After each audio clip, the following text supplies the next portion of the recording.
रूत और Naomi. Bible में रूत नाम की एक किताब है। इस किताब में रूत और नाओमी नाम की दो औरतों के बारे में बताया गया है। वे उस समय जीती थी जब इस्राएल में न्याय हुआ करते थे। रूत इस्राएल जाति की नहीं बल्कि मोआब देश की रहने वाली थी, इसलिए उसे यहोवा के बारे में कुछ नहीं मालूम था। मगर जब उसे यहोवा के बारे में पता चला तो वह उसे पूरे मन से मानने लगी। आखिर उसे यहोवा के बारे में किसने बनाया? नाओमी ने। नाओमी एक इस्राएली थी। एक बार इस्राएल में खाने के लाले पड़ गए, तब नाओमी अपने पति और दो बेटों के साथ मोआब देश में रहने चली गई। वहां नाओमी के पति की मौत हो गई। कुछ समय बाद नाओमी के एक बेटे ने रूत से और दूसरे ने ओरपा नाम की लड़की से शादी कर ली। रूत की तरह ओरपा भी मोआब देश की रहने वाली थी। 10 साल बाद नाओमी के दोनों बेटे भी मर गए। इससे नाओमी और उसकी बहुओं पर दुहाखों का पहाड़ टूट पड़ा। अब नाओमी क्या करती?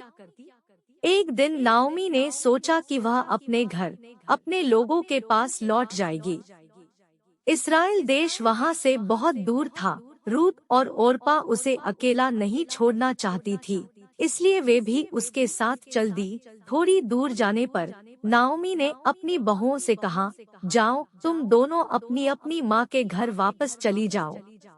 तब नाओमी ने अपनी बहुओं को चूमा और उन्हें अलविदा कहा।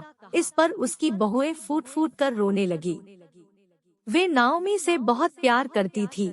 उन्होंने कहा, नहीं, हम वापस अपने घर नहीं जाएंगी, हम आपके साथ आपके लोगों के पास चलेंगी। पर नाओमी ने कहा, मेरी बच्चियों, तुम वापस चली जाओ, इसी में तुम्हारी भलाई है। तब ओरपा उसकी बात मानकर अपने घर को चल दी, लेकिन रूत नहीं गई। नाओमी रूत से बोली, देख, ओरपा जा रही है, तू भी उसके साथ चली जा। लेकिन रूत ने कहा, मुझे जाने के लिए मजबूर मत कीजिए, मुझे अपने साथ चलने दीजिए। जहां आप जाएंगी वहां मैं भी जाऊंगी, जहां आप रहेंगी वहां मैं भी रहूंगी। आपके लोग मेरे लोग होंगे और आपका परमेश्वर मेरा परमेश्वर होगा। जहां आप मरेंगी वहीं मैं भी मरूंगी और मुझे भी वहीं दफनाया जाएगा। रूत की ये बातें सुनकर नाओमी ने उससे फिर घर लौट जाने के लिए नहीं कहा। आखिरकार रूत और नाओमी इस्राएल देश पहुंच गई और वहीं रहने लगी। उस समय वहां जौ की फसल की कटाई हो रही थी, इसलिए रूत फौरन खेतों में जाकर जौ की बालें बीनने लगी। बोअज नाम के आदमी ने उसे अपने खेतों में बालें बीनने दी। मालूम है बोअज की माँ कौन थी?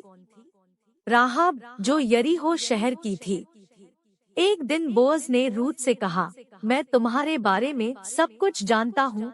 मुझे पता है कि तुम अपनी सास नाओमी से बहुत प्यार करती हो, और यह भी कि तुम अपने माता पिता और अपने देश को छोड़कर उन लोगों के साथ रहने आई हो जिन्हें तुम जानती तक नहीं। मेरी दुआ है कि यहोवा तुम्हारा भला करे। रूत ने बोअज से कहा, मुझ गरीब पर आपने बड़ी दया की है। आपकी इन बातों से मेरे दिल को बड़ा सुकून मिला है। बोअज को रूत अच्छी लगी। कुछ समय बाद उन दोनों की शादी हो गई। इससे नाओमी कितनी खुश हुई होगी। और जब रूत और बोअज के बेटा हुआ, तब तो नाओमी की खुशी का ठिकाना ही नहीं रहा। उन्होंने उस बच्चे का नाम ओबेद रखा। ओबेद आगे चलकर दाऊद का दादा बना। दाऊद के बारे में हम आगे और सीखेंगे।